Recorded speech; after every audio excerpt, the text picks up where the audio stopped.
Observer Zethkari stretched his forearms and settled into his monitoring chair. Aboard the Council observation station, the massive ship floated in the dark space between star systems, watching dozens of worlds through advanced sensors. His job was simple but important: watch the young species and report on their progress. Today he focused on the third planet of a small yellow star. The humans called it Earth. They were one of the newer species in the galaxy, still figuring out how to work together and explore space. Zethkari had been watching them for 20 Earth years now. They fascinated him with their strange behavior. The blue and green world spun slowly on his main screen. His sensors showed the usual human activities: wars in 3 different regions, trade disputes between their separate nations, some kind of argument about mining rights on their moon. Nothing unusual for a species still learning how to share one planet. Zethkari made notes on his datapad. Humans continue standard development patterns. Military conflicts remain localized, technology advancing at expected rate. No signs of unified planetary government yet. He paused and watched a group of human ships near their space station. Space exploration limited to local system. Expansion rate well within normal parameters. This was what the Galactic Council expected from young species. They always went through the same phases. First, they learned to make fire and tools. Then they built cities and fought over resources. Eventually, they developed space travel and started exploring nearby planets. The smart ones learned to work together before they destroyed themselves. The ones that didn't? Well, Zethkari had filed reports on several dead worlds over the years. The Council had watched thousands of species grow up over millions of years. They knew the patterns. Young species were dangerous to themselves but rarely to others. They spent too much time fighting each other to threaten anyone else. By the time they unified and became peaceful, they usually became valuable council members. Humans seemed to be following this normal path, just slower than most. Their planet had over 200 separate governments. Their species couldn't agree on basic things like how to measure distance or what to call their months. They spoke hundreds of different languages. Some groups worshipped completely different gods, yet somehow they kept advancing as a species. Zethkari found their diversity interesting but not concerning. His threat assessment classified humans as moderate risk to themselves, minimal risk to galactic stability. Their weapons could destroy their own planet but couldn't reach other star systems yet. Their fastest ships would take thousands of years to reach the nearest council world. He watched human news broadcasts sometimes when he felt bored. Today they argued about something called climate change. Half wanted to fix it, half denied it existed. Meanwhile, their scientists kept building better computers and rockets. It was typical human behavior. Fight about everything, but somehow keep moving forward. The observation station's computer chimed softly. Time for his monthly report to the council headquarters. Zethkari opened the standard form and began typing his usual summary. Species designation: human, planet, Earth, Sol system. Month 24 of current observation period. Development status on track for normal progression. Estimated time to planetary unification: 5,100 Earth years. Estimated time to interstellar capability: 200 to 300 Earth years. Threat level: minimal. Recommendation: continue standard monitoring protocols. He attached his detailed sensor logs and cultural analysis. The humans had created some interesting art this month. Their music kept getting more complex. They'd also fought 2 small wars and signed 3 peace treaties. They'd landed another robot on a nearby planet and started building a bigger space station. All normal activities for their development stage. Zethkari sent the report and returned to his routine observations. The council would file his information with thousands of similar reports from observers watching other young species. Most would develop normally and join the galactic community in a few hundred years. A few would destroy themselves. Even fewer would become threats that required council intervention. As far as Zethkari could see, humans would probably join the first group. They showed the right signs: curiosity about space, advancing technology, and enough survival instinct to avoid total self-destruction. Their constant fighting worried him sometimes, but young species always fought. It was part of growing up. He switched his attention to another world where a species of giant insects had just discovered electricity. They were more promising than humans in some ways, already unified under a single queen, no wasteful conflicts over resources. But they lacked the humans' creative chaos. Both species would probably survive and prosper. just in different ways. The day shift continued peacefully. Zethkari monitored communication signals, tracked ship movements, and analyzed economic data from dozens of worlds. Earth remained quiet except for the usual small conflicts. Nothing that threatened galactic peace or required council attention. As his shift ended, Zethkari filed one last note about humanity.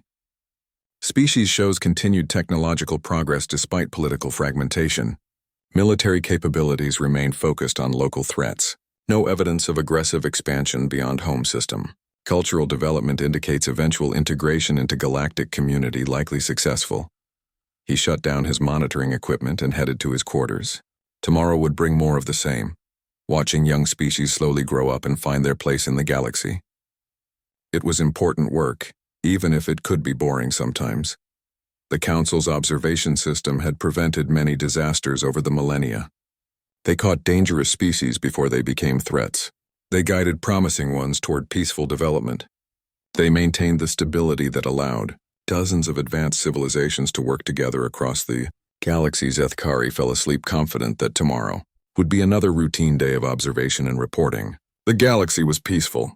The Council's systems worked well. Young species like humanity would continue their slow, predictable development toward eventual membership in the galactic community. In the vast emptiness between galaxies, something ancient stirred. It had been feeding in distant places, consuming entire star systems and converting their matter into more of itself. Now it turned its attention toward this galaxy, drawn by the energy signatures of billions of living worlds. But Zethkari slept peacefully, unaware that everything was about to change. His last thought before sleep was wondering what humans would create next. Perhaps they would finally build that unified world government they kept talking about, or maybe they would just keep arguing about everything while somehow stumbling forward into the future. Either way, he expected tomorrow to be exactly like today, peaceful, predictable, and perfectly under control. The emergency alarm screamed through the observation station, jerking Zethkari from his sleep. Red lights flashed in his quarters as the ship's computer announced, "Priority alert from Outer Rim territories. All observers report to stations immediately." Zethkari rushed to his monitoring chair, his forearms working quickly to bring up the sensor displays. What he saw made his blood freeze. At the edge of the galaxy, something impossible was happening. Entire star systems were going dark. Not exploding, not dying slowly, but simply vanishing from all sensors. His communication panel filled with desperate messages from the Outer Rim. The first reports came from the Kalari mining colonies in the Zeta sector. Unknown ships approaching. Massive energy signatures, requesting immediate assistance, then nothing. Radio silence. The next system to report was 3 light-years away. "This is Commander Vextal of the Kalari Defense Force. We see them now. They're not ships, they're alive. Biological entities the size of moons. They're eating everything. They're eating the planets." The signal cut to static. More reports flooded in from across the Outer Rim. The Sarvani trade routes went silent. The ancient Thek observatory station stopped transmitting. System after system simply disappeared from the galactic communication network. Whatever was out there moved faster than any known technology. Council headquarters responded with their standard crisis protocols. Fleet Admiral Corinth, a veteran of dozens of conflicts, appeared on the emergency channel. "All sector commanders implement defensive formation Alpha 7. We're dealing with an unknown hostile force of significant capability. Do not engage alone." Zethkari watched in horror as the Council's response began. The combined fleets of 50 different species moved toward the Outer Rim. Massive battleships that had kept peace for thousands of years. Carriers filled with fighter craft. Destroyers armed with weapons that could crack planets. The most advanced military force the galaxy had ever seen. Within hours, they made contact with the invaders. The battle reports came back immediately, but they made no sense. The Council fleet reported, engaging biological constructs of unprecedented size and capability. The enemy ships, if they could be called ships, seemed to be living creatures that could repair themselves instantly and grow larger by consuming debris from destroyed Council vessels, Admiral. Corinth's voice cracked with disbelief as he transmitted the first battle report. "They adapt to our weapons in real time. Energy weapons make them stronger. Kinetic projectiles they absorb and convert to mass. We've lost 12 capital ships in the first engagement. These entities appear to be some form of galactic-scale predator. The word sent chills through every council observer. Predator. The galaxy had not seen a true predator species in millions of years. The council's careful management had eliminated such threats long ago. Yet here was something that treated entire civilizations as food. Zethkari monitored the human broadcasts while tracking the battles. Earth's governments were arguing about their budget again. They had no idea that a war for galactic survival was raging at the rim. Their most powerful telescopes couldn't see the flashes of dying worlds. Their radio signals took years to cross the galaxy. The second wave of council fleets lasted longer but achieved nothing better. These ships carried different weapons, thinking they could find something effective against the invaders. Instead, they discovered that the entities learned from each encounter. Weapons that worked once became useless as the biological constructs evolved new defenses. Captain Yorth of the heavy cruiser, Eternal Vigilance, sent what would be his final report.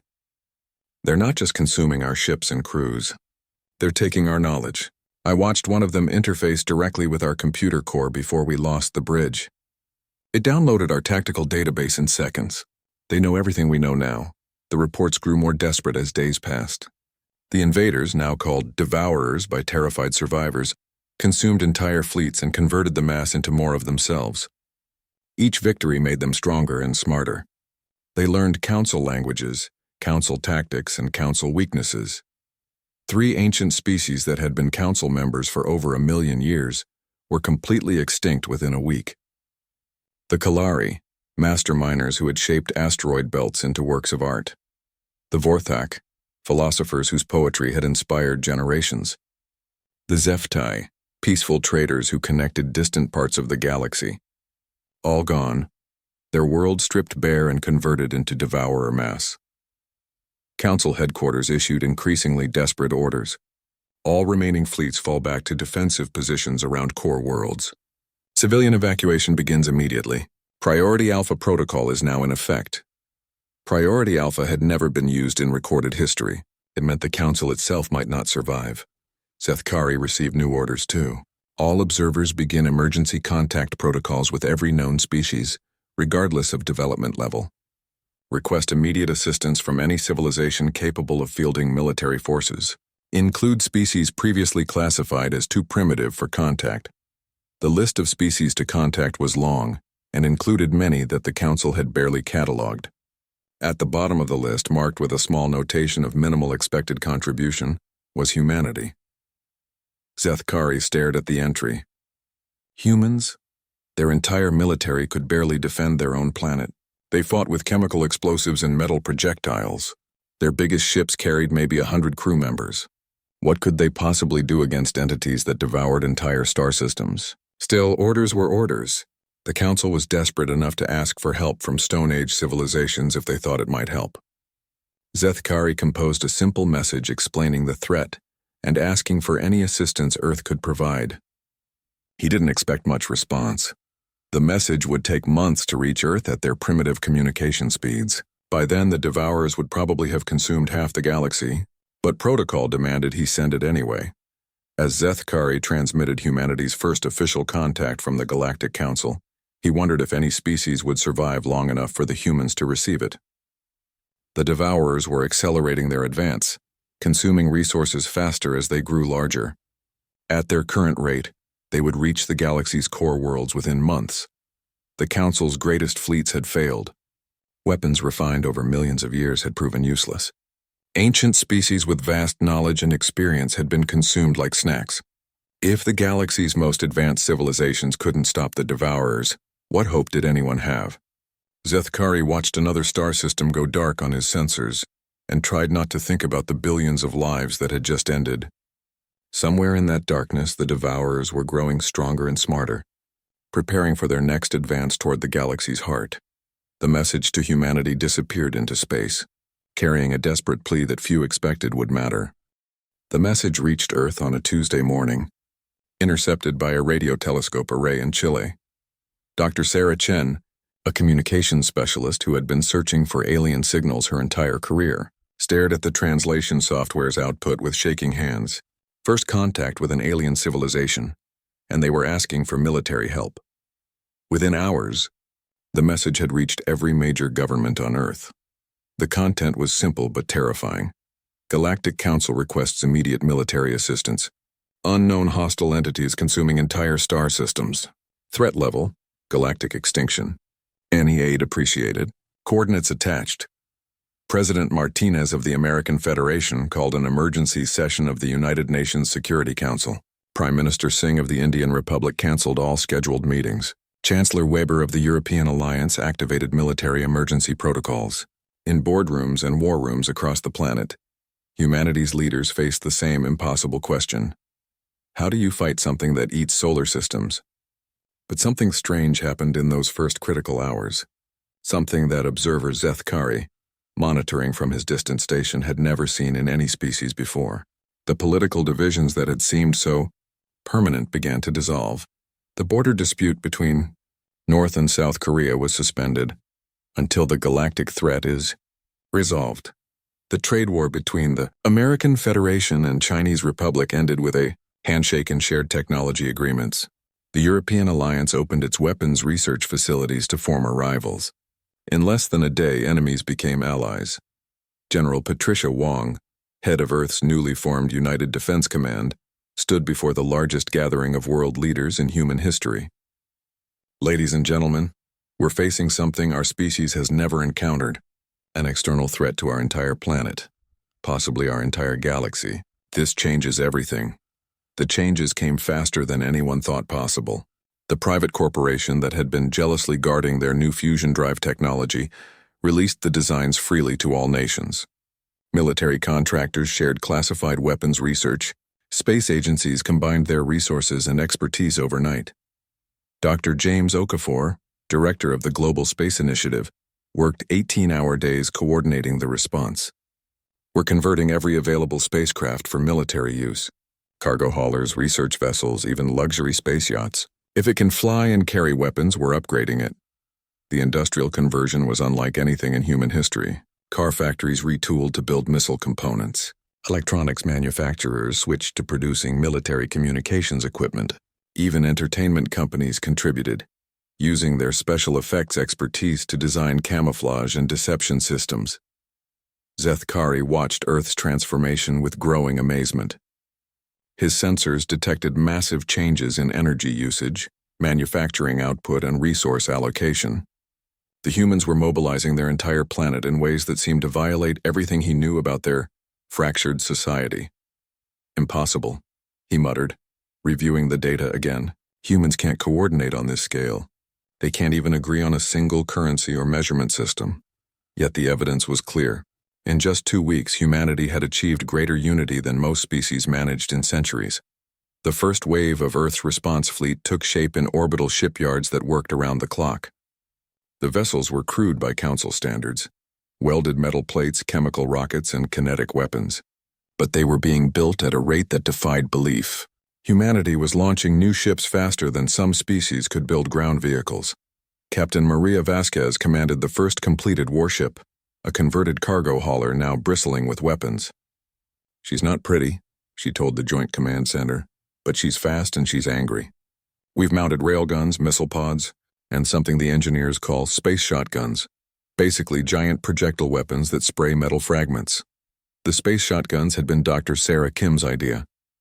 If these devourers absorb energy and convert mass, she explained to the weapons development team, maybe we overwhelm them with too much mass to process quickly, like giving someone more food than they can swallow at once. More innovations emerged from humanity's chaotic creativity. The Brazilians developed suicide drones, cheap, fast ships designed to ram enemy targets and explode. The Japanese contributed advanced robotics for ship automation. The Russians shared their expertise in building systems that worked in the harshest conditions. But the most disturbing change, from Zeth Kari's perspective, was what was happening to the humans themselves. Combat training facilities that had been closed for decades reopened. Martial arts schools reported massive enrollment increases. Even civilians were learning to fight, as if some deep instinct told them that close-quarters combat might be necessary in space. Military psychologist Dr. Amanda Torres documented the changes in human behavior. Stress hormones that would cripple other species seem to be enhancing human performance. Sleep requirements are dropping. Reaction times are improving. It's as if crisis conditions are activating dormant biological programs. The most unsettling observation came from veterans who had seen combat. Sergeant First Class Robert Hayes, who had served in 3 different wars, reported to his commanding officer, "Sir, the new recruits aren't acting like normal scared civilians. They're eager for this fight. Not in a stupid way, but like they've been waiting their whole lives for it." Training exercises revealed capabilities that surprised even the humans themselves. Soldiers adapted to zero-gravity combat faster than expected. Pilots pushed their reflexes beyond previous limits. Engineers solved problems with creative solutions that broke conventional thinking. Dr. Chen, now heading the Alien Communication Project, received more messages from the Galactic Council as Earth's fleet took shape. The reports were increasingly desperate. The Devourers had consumed 1/4 of the galaxy and were accelerating their advance. Advanced civilizations that had existed for millions of years were falling in days. The Council fleets keep losing because they're fighting conventionally, General Wong observed during a strategy meeting. They're trying to win a proper war against something that doesn't follow proper rules. Maybe we need to stop thinking like civilized people. The statement sent chills through the international observers present. What did it mean to stop thinking like civilized people? How far was humanity willing to go to win this war? As the first human fleet prepared to depart for the galactic battlefield, Zeth Kari filed his most troubling report yet. Humanity has achieved planetary unification in response to external threat. Military mobilization exceeds all known precedents. Behavioral changes suggest activation of unknown biological responses to existential danger. Species may be more dangerous than previously assessed. The human fleet that launched toward the Outer Rim battles was unlike anything the galaxy had ever seen, not because of its technology, which remained primitive, but because of what it represented. For the first time in millions of years, a species was going to war not to conquer or defend territory, but to hunt something that had been hunting them. Zeth Kari watched the crude human ships disappear into hyperspace and wondered what he had unleashed upon the galaxy. The human fleet dropped out of hyperspace at the edge of Devourer territory, with all the grace of falling rocks. Their crude ships tumbled and spun as the pilots fought to regain control using chemical thrusters and mechanical gyroscopes. Council observers monitoring the battlefield expected the humans to be consumed within minutes, Commander. Elena Vasquez steadied her converted cargo, hauler, and opened communications with the scattered human force. "All ships, this is Hammer 1. Sound off and get into whatever formation you can manage. Remember, we're not here to win pretty. We're here to win ugly." The response came from 47 ships of wildly different designs, converted passenger liners bristling with hastily mounted weapons, modified mining vessels equipped with industrial cutting lasers, even a few luxury yachts whose owners had volunteered for the war effort, their sleek hulls now covered in armor plates and missile pods. Admiral Corinth of the Council fleet watched the human arrival with a mixture of hope and disbelief. "Unknown human commander, this is Admiral Corinth of the Galactic Council. We appreciate your assistance, but you should know that we've lost over 300 ships to these entities. They adapt to our weapons and grow stronger with each victory." "Copy that, Admiral," Commander Vasquez replied. "We're not planning to fight them the way you did." The first Devourer appeared on sensors as a massive biological construct shaped like a twisted tree with reaching branches. It was the size of a small moon, covered in what looked like bark that pulsed with stolen energy from consumed worlds. As it moved toward the human fleet, smaller organisms peeled away from its surface. Living fighters that had once been Council ships, now transformed into extensions of the Devourer's will. "All ships, weapons free," Vasquez ordered. "Remember the plan. Don't try to destroy it. Just make it angry." The human fleet opened fire with everything they had. Railguns hurled metal slugs at significant fractions of light speed. Missiles swarmed toward the target in waves, but instead of trying to penetrate the Devourer's defenses, they aimed for its sensory organs and mobility systems. The first impacts achieved something the Council fleets had never managed. They visibly annoyed the creature. The Devourer's branches writhed as human weapons peppered its surface with precise strikes to nerve clusters and propulsion organs. It wasn't taking damage, but it was being irritated like an animal stung by insects. "Good," Vasquez muttered, watching her tactical display. "It's focusing on us now. Phase 2, people. Make it chase us." The human fleet scattered in seemingly random directions. each ship trailing the Devourer further from its intended path toward Council Core worlds. But their movements weren't random at all. They were following attack patterns developed by Earth's predators over millions of years, the coordinated hunting behavior of wolf packs and killer whales translated into three-dimensional space. Combat Lieutenant Commander Jackson, piloting the converted mining ship Deep Striker, led his group in a series of hit-and-run attacks. Hit the sensory nodes on the port side and run. Make it turn to follow us. Keep it confused about where the real threat is coming from. The Devourer, for the first time in its existence, found itself reacting instead of acting. Its adaptation systems, designed to counter sophisticated energy weapons and complex tactics, struggled to respond to humanity's chaotic approach. The humans didn't use consistent weapons or follow predictable patterns. Each ship seemed to fight differently, making adaptation nearly impossible. Dr. Kim's space shotguns proved particularly effective. The simple weapons sprayed clouds of metal fragments that overwhelmed the Devourer's absorption capabilities. While it could process and convert organized matter efficiently, the random spray of debris caused system errors in its biological processors. "It's working," reported Captain Martinez from the repurposed cruise ship Magellan's Dream. "The thing is slowing down. Its adaptive responses are getting sluggish. I think we're giving it indigestion." But the real shock came when the first human ship was destroyed. The brave explorer, a converted research vessel, took a direct hit from one of the Devourer's energy weapons. Instead of the crew panicking or the fleet retreating, something else happened. The dying ship's captain, Sarah Chen, activated her vessel's self-destruct sequence and rammed the Devourer at full speed. But she didn't aim for the creature's center mass. She targeted a specific spot that her sensors had identified as a critical junction in its nervous system.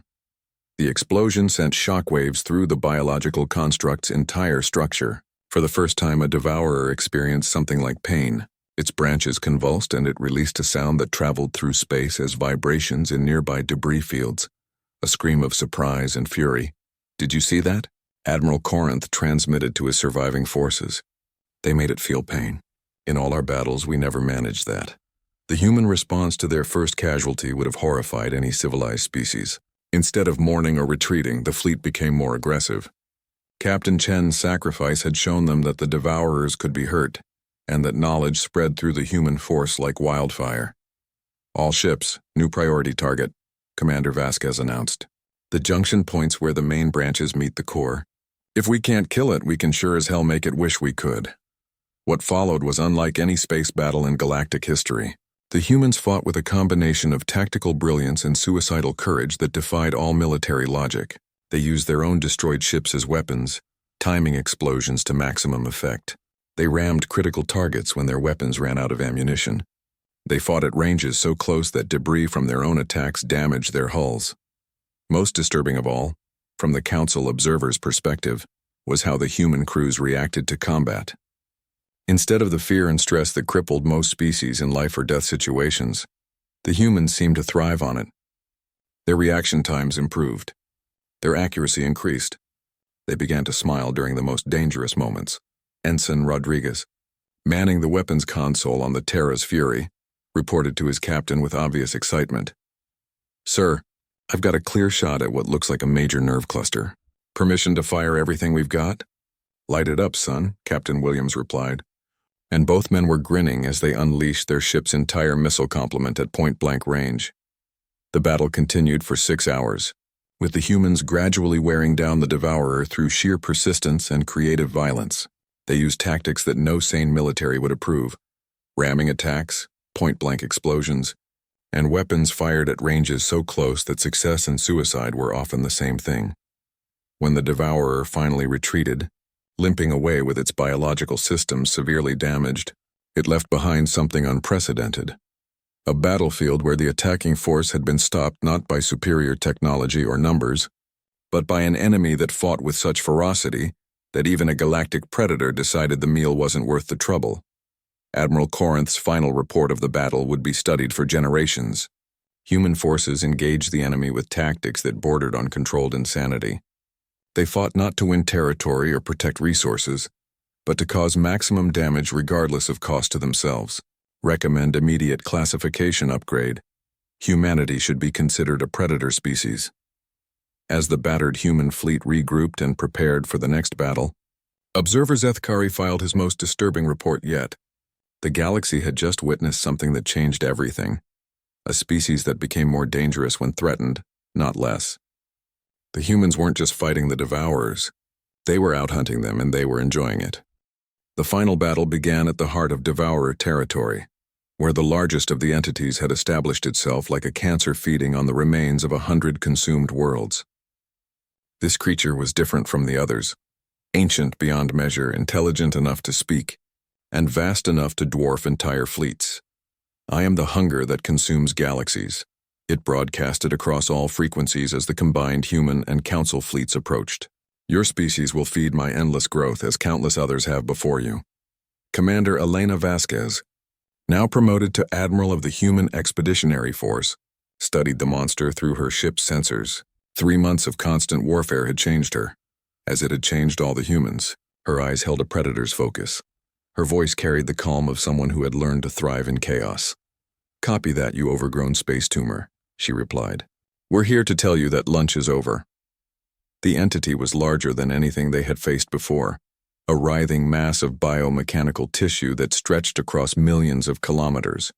Its surface was covered with the absorbed remains of entire civilizations, their technologies and knowledge twisted into weapons and defenses. It had grown smart from consuming council species, incorporating their tactical knowledge and strategic thinking, but it had never faced anything like humanity. The human fleet that surrounded the creature bore little resemblance to the converted, civilian ships that had first entered the war. These vessels were built for one purpose: to hunt and kill things that considered themselves apex predators.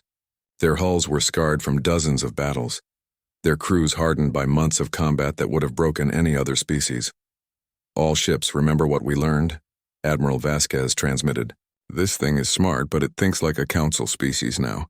It expects us to fight fair, use proper tactics, and try to minimize casualties. Let's disappoint it." The battle plan that humanity unleashed was unlike anything in galactic military history. While the council fleets engaged the entity's main defenses in a conventional frontal assault, human ships scattered throughout the battlefield like hunting animals, surrounding prey. Captain Sarah Kim commanded a squadron of what the humans called ghost ships and vessels designed to appear as debris until they were close enough to strike. Her modified stealth frigate drifted past the entity's sensors disguised as wreckage from an earlier battle, carrying a payload that would have horrified any civilized military. "Biological warfare torpedo armed and ready," she reported. "Target acquired on what looks like a primary digestive system." The torpedo contained something uniquely human, a weaponized virus designed not to kill the entity, but to make it sick. Earth's biologists had studied devourer tissue samples and created something that would attack the creature's ability to process consumed matter. It wouldn't destroy the entity, but it would give it the galactic equivalent of food poisoning. While conventional forces kept the creature distracted, human infiltration teams did something no other species had attempted. They boarded the entity itself. Lieutenant Colonel Marcus Chen led a squad of volunteers through breach points torn by suicide bombers, fighting their way into the creature's internal systems. "It's like being inside a living city," Chen reported as his team moved through pulsing corridors of biomechanical tissue. "Everything's alive, everything's watching us, and it all needs to die." The infiltration teams carried weapons designed for close-quarters combat in an alien environment, flamethrowers that burned with chemicals toxic to devourer biology, explosives that disrupted neural pathways, and close combat weapons for when stealth failed. But the most effective human tactic was psychological warfare. Dr. Amanda Torres, now serving as a combat psychologist, had identified the entity's greatest weakness: its intelligence. The creature was smart enough to feel fear, doubt, and pain, but had never experienced them before consuming council species. "Begin transmission of psychological warfare package," she ordered from her position aboard the command ship. "Let's teach this thing what nightmares feel like." The humans broadcasted recordings from their own history, images and sounds from humanity's darkest moments. Not to traumatize the entity, but to show it something it had never encountered: a species that had turned its own capacity for violence into an art form. Wars, predation, survival against impossible odds. The entire evolutionary history of a species that had climbed to the top of its food chain by being better killers than anything else on its planet. The entity's reaction was immediate and telling. For the first time in its existence, it experienced something like terror. Here was a species that didn't just fight for survival. They fought for the joy of proving they were the deadliest thing in any room they entered. "It's working," reported Admiral Corinth from the Council flagship. "The entity's coordination is breaking down. Its defensive systems are firing at random targets. I think it's panicking." The final phase of the battle was pure human creativity applied to the problem of killing something unkillable. They couldn't destroy the entity with conventional weapons, so they turned it into a weapon against itself. Infiltration teams planted devices throughout its nervous system that would cause feedback loops in its sensory network. "All teams, prepare for synchronized activation," Colonel Chen commanded from deep within the creature's core. "On my mark, we're going to make this thing experience everything it's ever eaten all at once." When the devices activated, the entity experienced the death screams of every world it had consumed simultaneously. The psychic feedback from billions of destroyed lives hit its consciousness like a tsunami of agony and horror. For the first time, the creature understood what it had done, and what was being done to it. The entity's dying scream was felt across the galaxy. Not heard, but felt. A ripple of defeated malevolence that told every surviving species that the nightmare was ending. As its massive form began to collapse and break apart, human salvage teams were already moving in to prevent any fragments from escaping to start the cycle again. "All units, this is Admiral Vasquez," she announced as the entity's death throes finally ended. "Begin cleanup operations. I want every piece of this thing accounted for and destroyed. We don't get to make this mistake twice." The aftermath of the battle would reshape galactic politics forever. Observer Zethkari filed his final report on humanity with shaking hands. "Species classification requires immediate revision. Humans are not a developing civilization requiring guidance. They are apex predators who have been deliberately restraining themselves. Recommend immediate full membership in Council with special status recognizing their unique capabilities." But the most profound change was in humanity itself. The war had awakened something that had been sleeping in their species, the knowledge that when everything was on the line, they were the most dangerous thing in any galaxy they chose to inhabit. As the human fleet began its journey home, they carried with them the grateful thanks of dozens of species and the respectful fear of many others. The galaxy had learned what happened when humanity stopped, pretending to be civilized, and remembered what they really were: predators, who had spent millennia learning to hunt in packs. Admiral Vasquez stood on the bridge of her flagship, looking out at the stars that humanity had just saved, and smiled the smile of something that had proven it belonged at the top of the food chain. "Helm, set course for Earth," she ordered. "Let's go home and see what other interesting neighbors we might have out there." The galaxy would never be the same. Humanity had taken its place among the stars not as subjects seeking approval, but as the species other predators checked their corners for before going to sleep. And in the depths of space, other ancient threats that had been considering this galaxy as their next feeding ground quietly changed course and looked for easier prey elsewhere. The humans were awake now, and they were hunting.